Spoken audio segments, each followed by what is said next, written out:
This is Nightly Business Report with Tyler Matheson and Sue Herrera.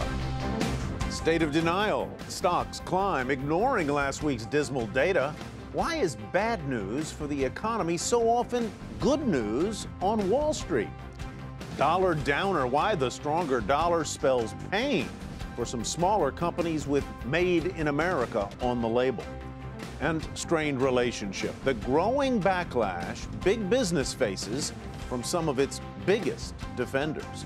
All that and more on Nightly Business Report for today, Monday, April 6th. Well, good evening, everyone. Sue is off tonight. Wall Street returned from the holiday weekend and seemed to be in a buying mood. Investors shrugged off Friday's weak jobs report and powered the Dow to a triple-digit gain. One of the reasons, the hope that the poor showing on the jobs front would be a reason for the Federal Reserve to delay raising interest rates until later in the year. The sentiment also improved when a reading on the services sector came in line with estimates and still showed growth. And then New York Fed President Bill Dudley said, chill. When the Fed does raise rates, he said, it won't be that bad.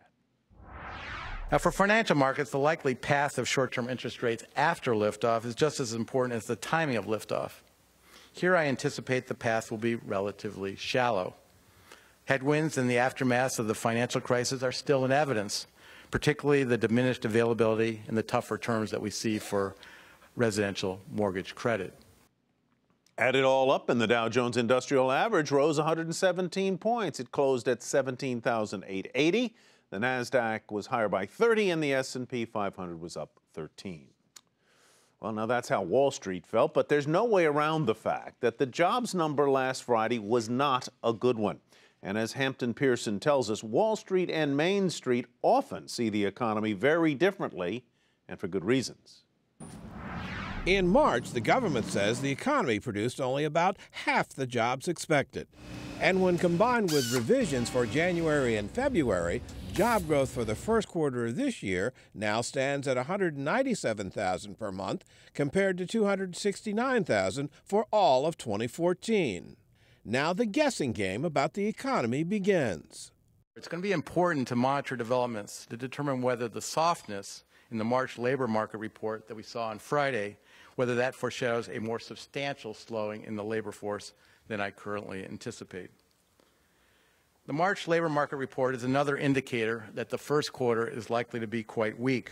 Weather and the slowdown at West Coast ports are most often cited in cuts in economic forecasts for the first quarter, but many of those same analysts are predicting a rebound in the second quarter. I don't think the economy is that fragile. First of all, we should not overreact to one miss on an employment report.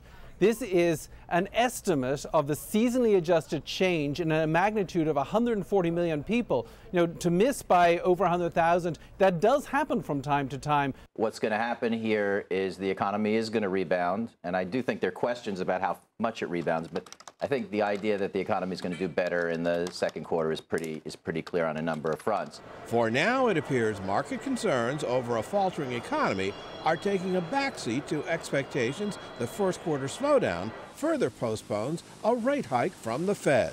The Federal Reserve they've traded off something called patience in their verbiage for caution. They are going to be treading lightly because they are figuring we're still on thin ice, and they'll continue to tread as if we're on thin ice even as the ground beneath us firms. So they'd rather hedge against moving too soon and postpone raising rates than do it too soon and have to retrace their steps, reverse course and retrace their steps. In the coming weeks, earnings reports, the value of the dollar, and the price of oil could all change both Fed and market expectations. For Nightly Business Report, I'm Hampton Pearson in Washington. And as if all of that wasn't bad enough, the energy sector will be front and center in the one thing that's definitely going to get Wall Street's attention over the next few weeks. That would be corporate earnings. And while energy earnings are probably going to be bad, Bob Pisani tells us they'll have plenty of company, and that's not a good thing. This week starts earnings season for the first quarter, and we've got a big problem. There's an earnings recession going on. Earnings growth for the S&P 500 is expected to be down more than 4% compared to the first quarter a year ago, and earnings expectations for the second quarter are negative as well. The third quarter is just barely positive, and it's dropping fast. Now, this is not good news. That's why a disappointing jobs report, on top of other disappointing economic stats recently, is a cause for concern. Companies cannot cut costs to keep earnings growing forever. We need the economy to grow to support higher revenues, that's the top line, and higher earnings, that's the bottom line. But Wall Street is not optimistic about this. Not only is earnings growth negative, but revenue growth is now expected to be negative for the S&P 500 for the next 3 quarters. Yikes! It's well known that energy companies are the main problem. We all know this. There's a huge decline in earnings expected this year, but they're not the only ones. 6 of the 10 S&P sectors are expected to report negative earnings growth, including technology in the first quarter. That's why weak job growth numbers are so worrisome. Even if the Fed doesn't raise rates until late in the year, it suggests choppy, sideways action for stocks in 2015. That is, unless the recent weak data is just a blip. For Nightly Business Report, I'm Bob Pisani at the New York Stock Exchange. Well, as Bob just pointed out, one area that has been of particular concern, of course, has been and is the oil patch. The reason falling oil prices were leading to layoffs, and that manifested itself in last month's jobs report and in a big way. And when it comes to labor pain, Morgan Brennan tells us this might just be the beginning. Crude's price collapse has been taking a toll on jobs in the oil patch. Energy companies have been laying off tens of thousands of workers, and those cuts were particularly steep in March, a big reason for Friday's disappointing jobs report. According to the Labor Department, the mining category, which includes oil and gas, shed 11,000 jobs. It was the 3rd straight month of losses, bringing the total for the first quarter up to 30,000 jobs lost. To put that in perspective, mining added 41,000 positions in 2014, meaning roughly 3/4 of last year's gains have already been erased. Economists expect those losses to continue. I suspect in April, May, June, we'll continue to see, sizable losses, 10, 20,000 jobs lost per month. It'll be a bit of a drag on the overall picture, but I think there's still a fair amount of underlying strength in terms of jobs growth in the U.S. that it won't derail things. As the number of U.S. oil rigs has rapidly dropped, oil and gas industry payrolls have followed suit, with oilfield services companies like Schlumberger, Halliburton, and Weatherford International making some of the biggest staffing cuts. Among the states hardest hit, Texas, Oklahoma, and North Dakota, which as of February no longer touts the country's lowest unemployment rate, the first time since 2008. But the effects of the energy downturn are beginning to ripple out to other industries as well, particularly manufacturing. Employment growth in manufacturing steadily decelerate over the last few months. We had about 45,000 jobs positive in November, and then last month it was a minus 1,000 jobs, and that could be further in negative territory in the next few months. The fracking boom had been a bright spot for U.S. manufacturers, fueling demand for oil and gas equipment and metal piping. But the drop in demand, coupled with a stronger dollar, is now causing companies like U.S. Steel to idle plants and lay off thousands of workers. For Nightly Business Report, I'm Morgan Brennan. John Manley joins us now to talk more about that latest jobs report, upcoming earnings season, what it all means for your money. John, welcome back. Always good to see you. Thank you. We've had a long sort of series there of packages that lays out a lot of the issues that the economy is facing. Do you think we're in just a soft patch, or do you think that we are in a phase where we have to ratchet down our expectations for growth, for corporate profits, and hence for the stock market? No, I don't think it's the latter. I think it's a soft patch. I think it's caused by the dollar. It's caused by oil. Those are things that are ephemeral. They go up and down.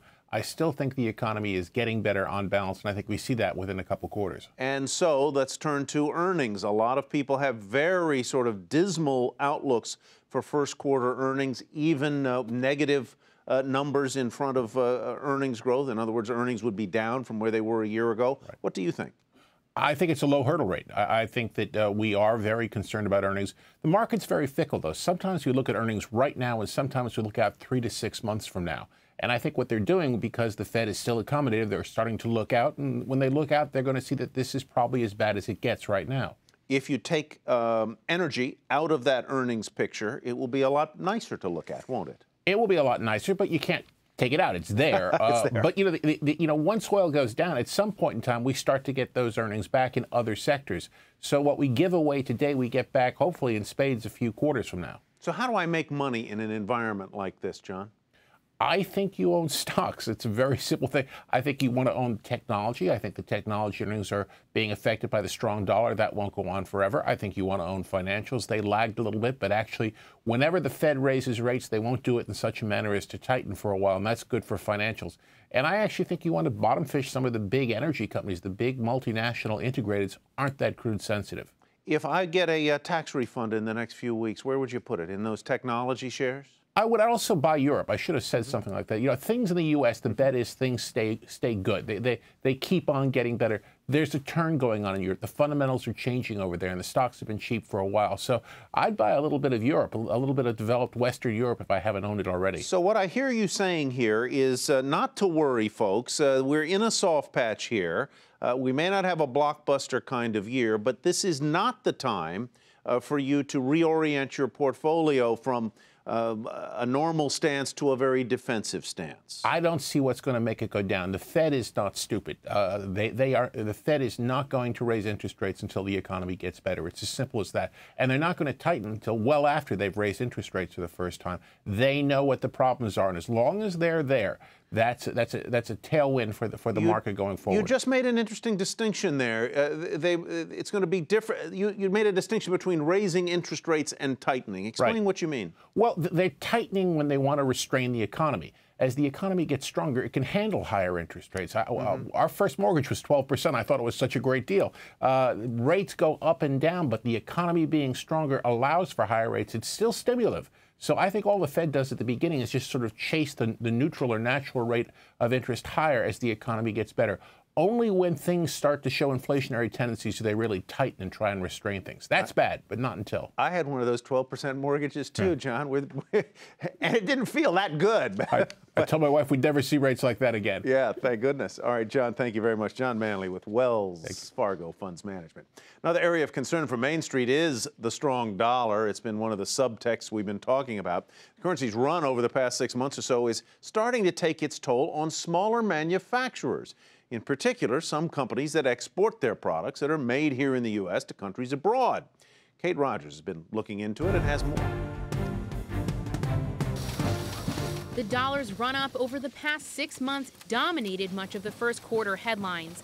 And for smaller U.S. manufacturers who export their goods, the stronger dollar has put a squeeze on their business. When the dollar moves higher against foreign currencies, big manufacturers have the ability to shift production to offshore facilities where labor is cheaper or to cut prices and absorb lower margins. For smaller companies, that's not always an option. Since October, the dollar is up more than 15% versus the euro and nearly 10% versus the yen. And for manufacturers like Garrett Blake, the dollar's run-up is already impacting orders. Blake makes carbon fiber bike stands at his Chapel Hill-based company. 30% of his business comes from exports, with customers in Japan, Singapore, Thailand, and Greece. I've heard it from my distributors, let's say in Japan, that because of the strength of the dollar, it is making it more difficult for them to be profitable with our products. In an effort to keep their business, Blake says he's trying to accommodate overseas customers by cutting shipping costs. We'll do what we can. I mean, we're all in this together. We want to be successful. The Census Bureau's preliminary data shows that in 2013, 95% of all identified U.S. exporters were small or medium-sized businesses. That's about 300,000 exporters, accounting for nearly $500 million. And while that dollar amount may be small in terms of the larger economy, the number of businesses and workers impacted by exports is wide-ranging. Lisa Chisses says she's also concerned about losing customers to cheaper competitors due to the strong dollar. She exports engine cooling products and incubation systems for fish hatcheries from her business, CFM Consolidated, near Seattle.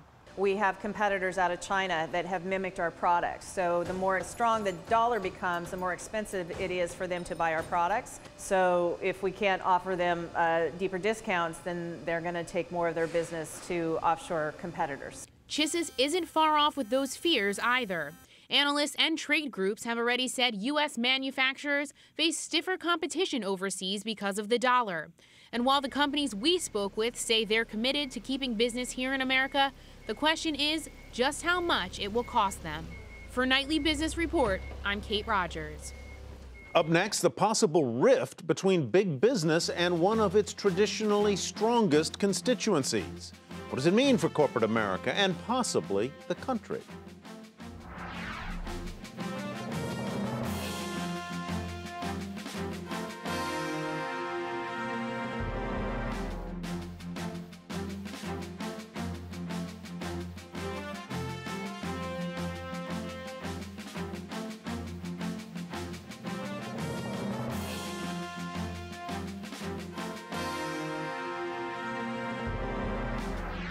Big business is starting to feel some backlash from some of its historically staunchest supporters, social conservatives, and there could be some big ramifications. Amon Jaffer joins us now from Washington with more. Amon, what's going on? Yeah, hi, Tyler. Well, the alliance between social conservatives and big business has really been a key to the success of the Republican Party over the past number of years. And now, in the wake of that big fight in Indiana over gay rights, gay marriage, and religious freedom, we're starting to see a bit of a rift now between social conservatives and big business, which largely stood on the side of the gay rights movement in this recent fight. Take a look at some of these quotes that we're starting to see in the media now, starting with Senator Ted Cruz, and you get a sense of the kind of feeling among social conservatives. Ted Cruz quoted in the New York Times saying, "The Fortune 500 is running shamelessly to endorse the radical gay marriage agenda over religious liberty." Take a look at Tony Perkins. He's of the Family Research Council, the conservative group. He said in the New York Times, "You want to roll back religious freedom? Goodbye Walmart, hello neighborhood grocery." And this one from conservative columnist Matt Lewis saying big businesses like Apple and Walmart helped sink laws meant to defend religious liberty. So Tyler, a clear schism here now emerging between those social conservatives and the big business folks. The social conservatives saying, hey, business doesn't care about anything but making money, not necessarily the values that we hold dear in the social conservative movement. Already recognize domestic partnerships and provide benefits and so forth. Do we think this is a permanent split? Well, that's going to be one of the key questions going into 2016. It is a fraying of the relationship this week. We're definitely seeing that. Whether that can be, those ties can be mended over the course of the next couple months is going to be the big question for 2016 Republican candidates for president who are going to have to pick sides in this fight. What does it mean for businesses? One of the quotations you cited there is goodbye to Walmart, hello neighborhood grocery. Right. Do those kinds of exhortations or threats have teeth? Well, that was a quote about Walmart. Fascinating now to see Walmart being criticized from the right. For so many years, Walmart was a target of people on the left who disliked Walmart for its what they saw as an anti-union stance. Now you're seeing folks on the right who are upset about Walmart's weighing into this religious liberty and gay marriage debate down in Arkansas. That debate has flopped entirely, and that's going to mean very tricky navigation now for CEOs of these big companies. But we saw in Indiana a lot of the big CEOs of Indiana companies coming out strongly on the side of gay marriage and marriage freedom in that state. So that's something that those CEOs have decided is right for their businesses in that state. Going to be fascinating to watch and a fascinating presidential campaign. Amon, thank you. Amon Jaffer in Washington. DuPont on the offensive against activists, and that is where we begin tonight's Market Focus. The company says the activist investment firm Trian Fund's proposal to break it up would cost $4 billion and diminish the chemical company's research capabilities. This estimate comes as DuPont is still trying to resist Trian's efforts to replace 4 of its directors. Trian is run by the activist Nelson Peltz. Shares rose a fraction to $72. Hudson City Bancorp's planned merger with M&T Bancorp is delayed, which weighed down shares of both companies today. The combination has been delayed before, and the Federal Reserve says it still doesn't have its decision. Shares of Hudson City off almost 7% to $9.77. That made it the worst performing stock in the S&P 500 today. M&T fell almost 3% to $123.76. Shares of Mattel went the other day. They've had a rough ride lately. On an analyst upgrade, the toy maker now rated a buy at B. Riley, with the note citing confidence in the ability of a newly appointed CEO to restore the company's fortune. Shares popped almost 6% to $24. Duke Energy is going to buy back $1.5 billion worth of its stock under an accelerated stock repurchase program. Now, if you've got Duke in your stock market bracket, you're happy today. Shares were up about 1.5% to $78.24. TrueCar impressed investors with news that it added 840 new dealers to its car buying service. That's a website in the first quarter. That is the best quarterly total ever, bringing all of its dealers now, the total, to an all-time high of more than 10,000. Shares up 2% to $16.08. And Viacom announcing that it will take a $785 million charge in its latest quarter. It's also going to lay off employees, do some restructuring. The charge a result of write-downs of some underperforming TV shows. The media company also will suspend its buyback program for now, at least. Shares initially then reversed course. Before the close, the stock was 1.5% higher at $68.60, but you can see what happened after 4 p.m. 3D Systems is buying EasyWay. That's a Chinese-based 3D printing sales and services provider. Terms of the deal not disclosed. Shares were up more than 4% to $28.67. And the healthcare real estate investment trust, Ventus, will buy Ardent, a hospital operator, for nearly $2 billion. The company also says it's going to spin off its nursing facilities into a separate REIT. Shares there up 5% to $76.90. Preet Bharara, the high-profile prosecutor trying to clean up Wall Street, suffered a potential setback late last week, and it has the potential to undo other insider trading cases he thought he'd won. Kate Kelly now with more. A big loss for Preet Bharara, New York's powerful United States attorney, whose string of more than 80 insider trading convictions in just 6 years is now in jeopardy. On Friday, New York's Second Circuit Appeals Court refused to rehear appeals on the U.S. versus Newman, a landmark insider trading case that it had recently overturned. In December, the Second Circuit ruled that prosecutors trying the Newman case had relied on an interpretation of the nation's insider trading codes that was simply too broad. This meant that not only was Bharara's winning streak now in question, but other comparable cases around New York, including one with 4 men accused of insider trading in IBM, and another where a junior-level hedge fund manager was accused of tipping off his roommate to Bill Ackman's bet against the nutrition company Herbalife, were also affected.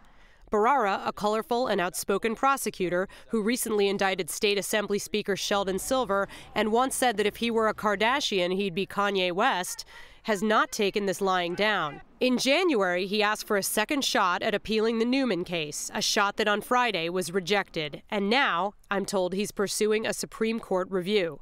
That's a move that will require Solicitor General approval at the Justice Department, however, and it may take some powerful internal lobbying to make that happen. For Nightly Business Report, I'm Kate Kelly in New York. Coming up, why the latest Hollywood blockbuster could be on track to break $1 billion at the box office, and why this bodes well for Hollywood this year.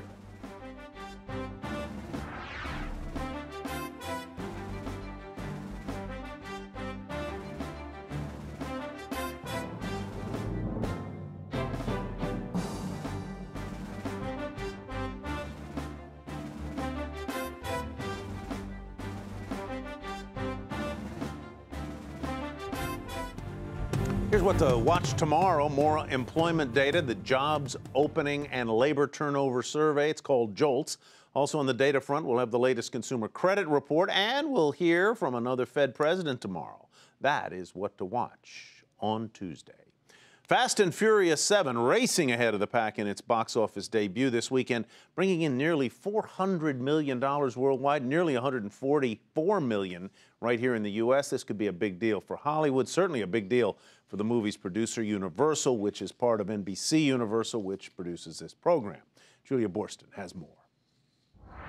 Fast and Furious 7 is not only the biggest opening weekend in a year and a half, it's the biggest debut ever for a film not based on a comic book or young adult novel. Furious 7 is already closing in on $400 million after its first weekend and could be the first in the entire franchise to hit $1 billion worldwide. These are staggering numbers. It's a huge win for Universal Pictures. The studio's already working on yet another sequel, hoping to have it ready for theaters by 2017. And it builds the audience for a new Fast and Furious attraction, set to open at Universal Studios Hollywood in June. Hollywood's taking note that Fast 7's diverse cast drew a big and diverse audience. Here in the U.S., it was 37% Hispanic and 24% African American.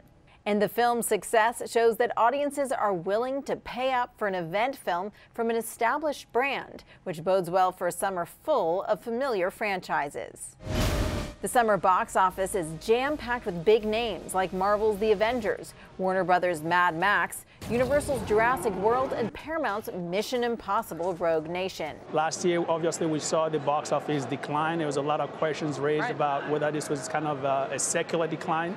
Clearly, I think we've seen the pace this year rebounding. Fast and Furious, a major reason for that. At this rate, this could be the first year the North American box office hits $11 billion and the worldwide box office hits $40 billion. For Nightly Business Report, I'm Julia Borston in Los Angeles.